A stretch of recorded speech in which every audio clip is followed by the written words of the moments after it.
Figuarts Bardock from Dragonball Z. Let's take a look at him. You son of a bitch. What's up, everybody? Welcome to Dad's Expensive Hobby. What's up? Today we are taking a look at the Figuarts Bardock from Dragonball Z / Super Broly movie. Thank goodness that they went with the Z look. I think it looks a little bit better than the way they portrayed him in the Broly movie. But this is a figure that I have kind of put off buying for a while, and honestly I regret it because he is really darn good.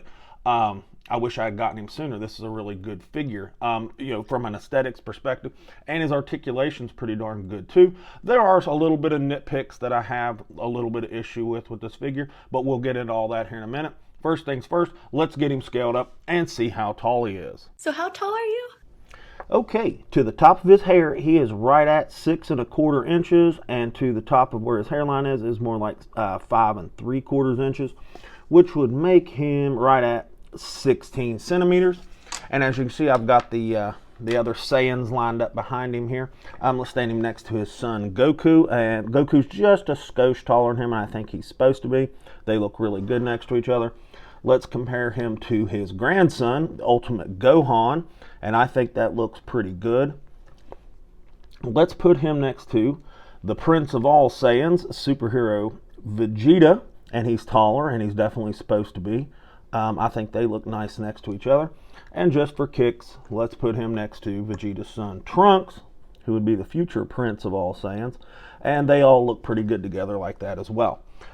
That's really all I've got for comparisons. I didn't feel like digging out any other figures, and Trunks doesn't want to stand up.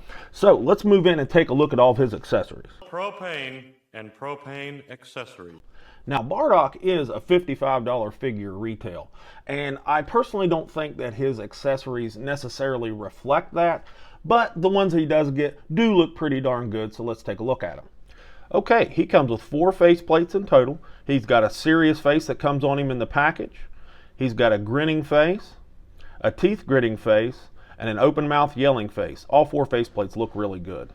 He comes with 2 fist hands on him in the package.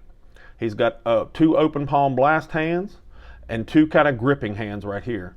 Now his 7th hand, it's got a little peg hole and it holds his little energy ball effect right there. I don't know how much I like it. The paint looks really good, but I wish it had the little spokes sticking off of it. The energy ball does look cool. He also comes with 2 extra front hair pieces right here. One goes with the scouter. Right here's the scouter and how it looks. And the other goes with the earpiece right here. I don't really like that all so much. And this is the earpiece, and I don't like that big seam right there. Not to mention this ear is a pain in the butt to get in place. And this front hair piece comes off a little too easy. And that's all he gets, to be quite honest with you. And for $55, I just feel like he should have come with something a little bigger. I mean, yeah, he's got some cool little intricate ones, but they're not, I don't know, I was a little underwhelmed by his accessories, to be quite honest with you. But it is what it is. No stand, no more blast effect than what he got, but that's okay. Anyways, let's move in and take a look at his paint in detail. I must paint you. Oh, that's so... Okay, I do like the paint, especially the differences in finishes on this figure. Let's start with his hair. Nice matte finish, nice lines going through the hair to show some more detail. I like the front of his hair because there's 2 different little head sculpts and they look good. The detail and paint that's on his scouter looks pretty good.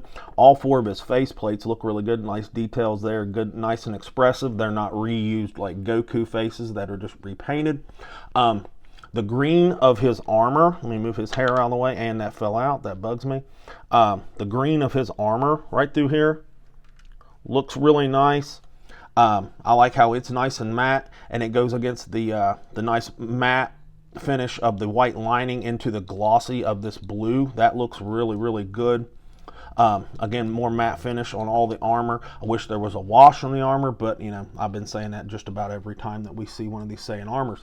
I like to point out that all of the skin of this figure is a nice matte finish. Where we've been seeing a lot of like kind of a satiny, glossy kind of look on the skin, so it's nice to see a nice matte finish on the skin. His wrist straps are all matte. They look really good. There's kind of a matte to satin finish on his tail. It looks really good. Again, it could have used a wash or something to kind of make it pop just a little bit more, but I'm not going to complain. His legs, these are really, really nice. They've got kind of a satin look to them, and I like that really well. Thank you. Because the under the bodysuit, I guess you would say. His leg wraps are matte. His boots are just like the navy blue up here in his armor. They are a nice glossy finish, and then the tips of his boots are matte. So I love the changes in color from like the green to the gray to the navy blue, and the changes in finish, you know, from one to the other. Looks really, really good. This figure pops. I really, really like it. And what's crazy enough is looking at his legs, it looks like there might be some real subtle, almost like metallic kind of shade in maybe in the plastic or where it was actually painted on. I can't really tell. My lights are kind of maybe washing it out a little bit, but it looks really, really good. The only thing that's really missing is kind of shiny knees and shiny elbows, but I think that type of plastic doesn't hold a finish real well. But yeah, this guy looks really, really good. And there's nice gradient in the energy ball he's got too. All in all, he looks really, really good. Other than maybe some panel lining in the armor, you really can't ask for more. This figure looks really nice, and maybe some shading in the muscles, but I don't think we're going to get much of that anymore. But anyways, let's move on and take a look at his articulation. I know Kung Fu.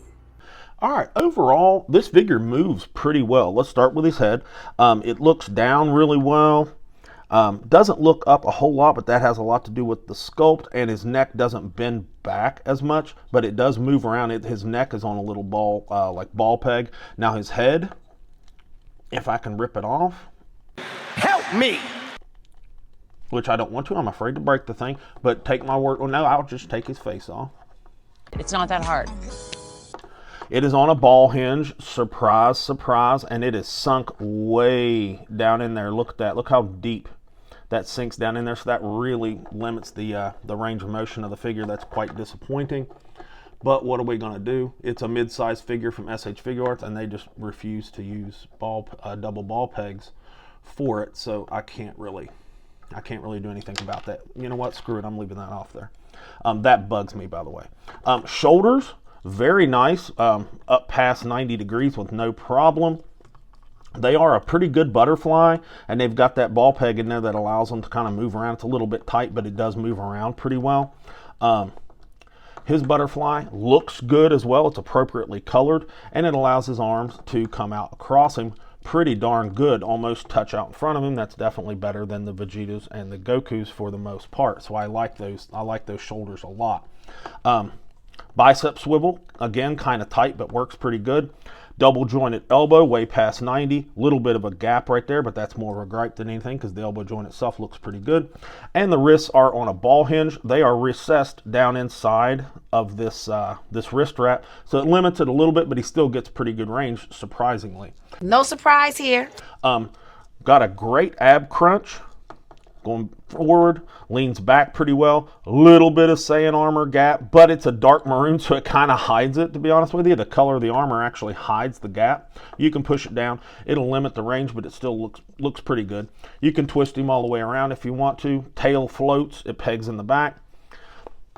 The armor actually is not very delicate. It moves pretty easily. I'm impressed by it. Got a very nice split, almost full 180, and that's because he has different legs than Vegeta. I thought that he had the same legs as Vegeta, but he does not. So his legs do a nice split. Beautiful front kick, zero issue there. Nice and tight joints. And he can do a Mary Lou Retton split, so I really, really dig it. It's got a thigh swivel. Great double jointed knee, nice proportions in the legs. Shin swivel, but none of them do. The ankles, they aren't really worth a crap, can't really lie. We have a problem. But that's okay. They don't really point down or up much, and no, not much rocker really. It just kind of wiggles, sadly to say. Holy Jesus. His toe joint doesn't look horrible because it's got that kind of rounded cut, so it's nice and flush, and look how much it bends up. That's kind of wild. But the toe joint doesn't make me sick. I don't like toe joints in general, but that one doesn't make me want to barf. But other than, you know, the deep-seated ball hinge in the head that kind of messes with us, and The ankles, his articulation is pretty good. He's got what I would call an above average butterfly joint in his shoulders. It's not, superhero Piccolo level butterfly joint, but it's not as bad as those Saiyan Armor Vegetas. So it's somewhere in the middle. It's very passable. Great ab crunch, great leg split in every direction. Knees work really well. Elbows work really well. So overall, the articulation is definitely above average. That's all I've got for the articulation portion. Let's move into my final thoughts. Now listen to me very carefully. Okay, this is an excellent figure. I gotta say, this is an excellent figure. I was pleasantly surprised with Bardock here. I am gonna give him an A-. He is really good. For $55, his paint is really, really good. Gorgeous changes in finishes, different colors. His color scheme looks good. His finishes are great. His articulation is pretty darn good. His accessories were a little lacking, at least in my opinion. I felt like we could have gotten something a little bit bigger. It seems like they went with more kind of intricate little accessories versus something big, but I felt a little lacking from it. But his articulation and his aesthetics more than made up for it. If you were on the fence about buying him, get off the fence. Pick one up. This is a very good figure. You will not regret it. If you have not checked out my other videos, check them out. You won't regret that either. And if you are still watching and you haven't subscribed, do that. Like the video, share, comment, all that good stuff. And with all that said, this has been Dad with Dad's Expensive Hobby, and I'll talk to you all in the next video.